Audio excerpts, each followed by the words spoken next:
आपने संस्कृति की बात की, आपने विरासत की बात की। मध्य प्रदेश में बहुत सारे टूरिस्ट प्लेसेस हैं। आप सांची ले लीजिए, कुंभ होता है यहाँ पे।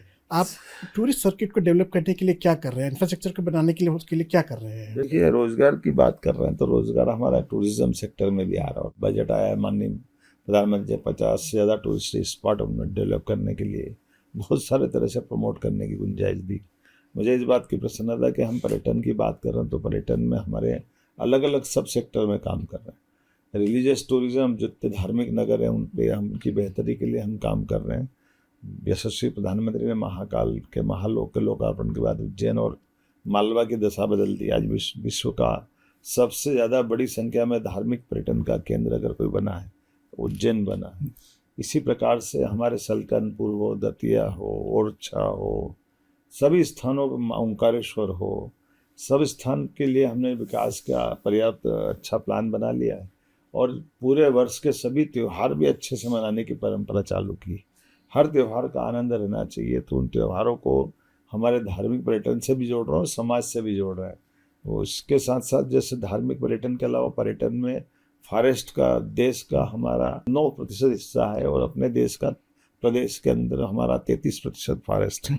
तो ऐसे में फॉरेस्ट में केवल रिजर्व फॉरेस्ट नहीं, हम उसमें वन्य जीवों की भी अलग अलग प्रजातियाँ। और अब हमारे यहाँ तो चीता भी, अगर अपने आशा भरी निगाह के साथ विश्व के सामने का बड़ा उदाहरण बन के आया है कि चीता प्रोजेक्ट के पुनर्बसाहट का कोई प्रयोग सफल नहीं हुआ मध्य प्रदेश को छोड़ के।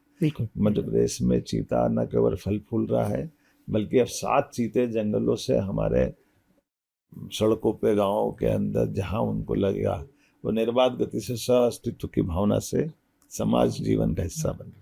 तो इससे टूरिज्म को भी बढ़ावा मिलेगा, लोग वहाँ आएंगे। चीता, अब तक शेर देखने आते दो थे। हमारे टाइगर रिजर्व, एक अभी हमने रातापानी डॉक्टर विष्णु श्रीधर वाकणकर के नाम पे लोकार्पित किया है। एक माधो नेशनल पार्क भी हम बहुत जल्दी लोकार्पित करने वाले हैं। इसी प्रकार से जंगल के अंदर की भी सब वन्य प्राणी एकीकृत रूप से दिखाई दे, सब व्यवस्था बना रहे हैं।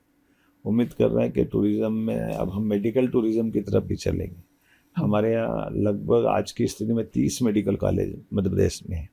आज से 20 साल पहले कल 5 मेडिकल कॉलेज थे, 3 तो अभी हमने लोकार्पित कर दिए और 2 साल के अंदर लगभग हमारी प्लान के हिसाब से चलेंगे तो 20 के आसपास नए मेडिकल कॉलेज हो जाएंगे। तो इतनी तेज गति से किसी राज्य में मेडिकल कॉलेज नहीं बन रहे, और केवल मेडिकल कॉलेज एलोपैथिक नहीं, आयुर्वेदिक भी उसी गति से है। नेचुरोपैथी के भी सेंटर चल रहा है, वेलनेस सेंटर चल रहा है। तो रिलीजियस टूरिज्म के साथ साथ टूरिज्म मेडिकल में भी आए, एजुकेशन में भी है, होटल टूरिज्म बड़ा पैमाने पर बढ़ रहा है।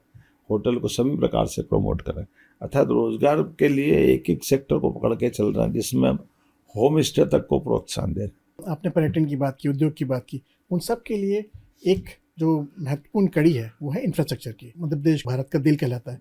आपने कनेक्टिविटी बढ़ाई है, और क्या करना चाहते हैं जिससे कि और कनेक्टिविटी आसान हो, लोग बाग पर्यटन आए, उद्योगपति आए? सभी प्रकार की चीज़ों पर चिंता की, इसमें एविएशन को भी प्राथमिकता दी। कोई राज्य के पास इतने एयरपोर्ट नहीं है, और इसी के साथ साथ हमारे पास में भविष्य की 6 और नए एयरपोर्ट की पाइपलाइन में तैयारी है। तो ये सब मिला के 14-15 एयरपोर्ट हमारे होंगे।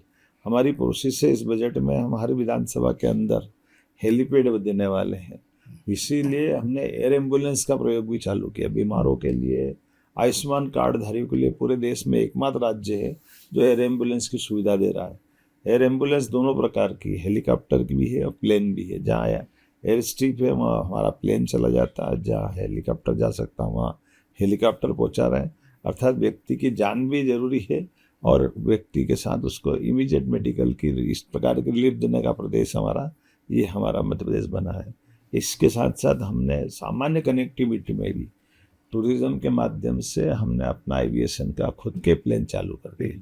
आप बताइए, सिंगरौली, जबलपुर, रीवा, ऐसे दूर सुदूर अंचल, भौगोलिक रूप से हमारा राज्य बड़ा है, तो ऐसे में आवागमन का साधन सर्वसुलभ हो जाए तो ये एविएशन का एक बड़ा लाभ मिल रहा है। तो इससे न केवल हमारे पर्यटक बल्कि उद्योगपति भी आ जा सकेंगे, सामान्य नागरिक भी आ जा सकता है। इसको भी हम प्रमोट करें। भोपाल में आपने मेट्रो स्टार्ट की है, और कहाँ मेट्रो के और क्या कहाँ प्रोजेक्ट्स आप देख रहे हैं? देखिए मेट्रो नहीं, अब तो मेट्रो से वंदे मेट्रो की बात भी आ गई। मेट्रो की स्पीड तो अधिकतम 80 है, लेकिन वंदे मेट्रो की स्पीड 160 है और वो ब्रॉडगेज लाइन पे चल जाती है। तो हमने तो अपनी उस रेल लाइन पे भी आगे जा रहा हूँ, और हम तो अभी जापान में गए थे तो मेट्रो के साथ बुलेट भी देख कर गए। तो भविष्य में जो आगे बढ़ सकते हैं माननीय प्रधानमंत्री के आशीर्वाद से, ऐसे सभी सेक्टर में हम आगे बढ़ना चाह रहे हैं। ऐसा लग रहा है कि मध्य प्रदेश में सही मायनों में डबल इंजन की सरकार का असर दिख रहा है। पिछले 15 सालों में जो ट्रांसफॉर्मेशन है वो तो सबको दिख ही रहा है, उसका फायदा आपको मिल रहा है। जरूर, बिल्कुल। हमारे लिए हमारा राज्य में सदैव अच्छी भाजपा की सरकार आती तो अच्छे ही काम करती है, इसका उत्कृष्ट मॉडल मध्य प्रदेश सरकार है। इस बार थीम्स हैं, डिफरेंट थीम्स आपने उसमें की है, कुछ थीम्स के बारे में बताइए जीआईएस में जो इस बार होने वाला 24-25 को। जैसे मैंने कहा ना कि हमारे यहाँ तो एक ही थीम है कि जो आएगा वो पाएगा। अपने इस विकास की कारवां में हम सब प्रकार की संभावना लेके चल रहे हैं।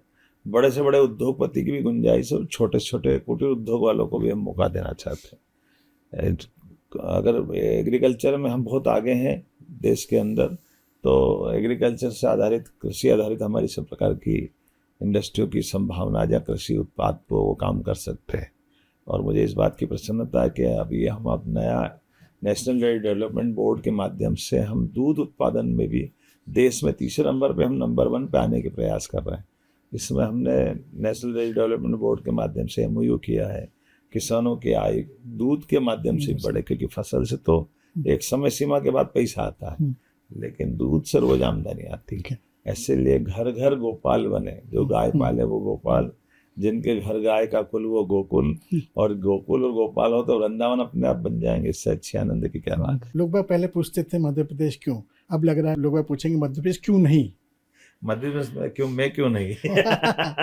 एक अभियान चल रहा है देश भर में, हर कोई इंडस्ट्रियलिस्ट आता है कि हमको मध्य प्रदेश में काम करना है, हम उसका स्वागत कर रहे हैं। आइए, आपका स्वागत प्रदेश के। इस समिट से आपकी क्या उम्मीद है, कितने आपको लगता है कितने निवेश आएंगे? जिस ढंग का हमने अपना प्लान बनाया है और जिस ढंग से हमको ऑफर मिल रहे हैं, वो मैं अभी बताना थोड़ा जल्दबाजी हो जाएगी, और यशस्वी प्रधानमंत्री के उद्घाटन के बाद आपको ध्यान में आ जाएगा। हम तो इसको इस तरह से समझा सकते हैं कि हमने जब सागर में, रीवा में, शहडोल में, नर्मदापुरम में इंडस्ट्री का आने के लिए केवल विचार अधिकारियों को बताया था, तो हमारे अधिकारियों को भरोसा नहीं था साहब यहाँ क्या करेंगे अपन चल के। और मैं बड़े बड़े उद्योगपति का नाम बताऊंगा, जब रीजनल इंडस्ट्री काउंसिल में वो ग्वालियर आए, जबलपुर आए, तो वो खुद कह रहे थे कि हम तो पहली बार आए ग्वालियर, आप बताइए वो ग्वालियर आके नहीं देखा तो क्या देखा। तो ये अवसर है, जिस अवसर को देख करके हम सबको आकर्षित करना चाहते हैं, और एक बार उनको अनुकूलता दिखती तो स्वतः ही बिजनेस तो वो खुद करने वाले हैं, व्यापार तो लगाने ही वाले हैं।